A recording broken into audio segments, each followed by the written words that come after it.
हर जान को मौत का मज़ा चखना है।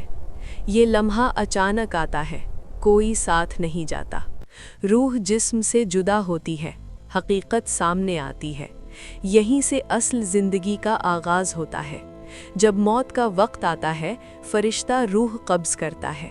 मोमिन की रूह नरमी से निकाली जाती है, बदकार की रूह सख्ती से खींची जाती है। ये सब कुछ अल्लाह के हुक्म से होता है। नेक रूह को आसमानों की तरफ ले जाया जाता है। फरिश्ते कहते हैं, ये पाक रूह है। इसके लिए आसमान के दरवाजे खोल दिए जाते हैं। फिर इसे बरज़ख की तरफ लौटा दिया जाता है। कब्र में दो फरिश्ते सवाल करते हैं, तेरा रब कौन है? तेरा दीन क्या है? तेरे नबी कौन है?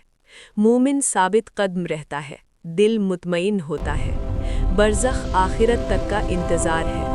नेक बंदे को जन्नत की खिड़की दिखाई जाती है। उसकी कब्र कुशाबा और रोशन हो जाती है। गुनाहगार के लिए कब्र तंग और तकलीफ दे हो सकती है। फिर एक दिन सूर फूंका जाएगा, ज़मीन और आसमान लरज़ उठेंगे। सब लोग दोबारा ज़िंदा किए जाएंगे। हर एक अपने आमाल के साथ खड़ा होगा। लोग जहन्नम के ऊपर पुल से गुजरेंगे। कुछ बिजली की तरह तेज़ी से गुजर जाएंगे, कुछ लड़खड़ा जाएंगे अपने आमाल की वजह से। निजात सिर्फ अल्लाह की रहमत से होगी। आज फैसले का दिन होगा। नेक लोगों के लिए हमेशा की जन्नत और इनकार करने वालों के लिए अजाब। असल कामयाबी अल्लाह की रज़ा है।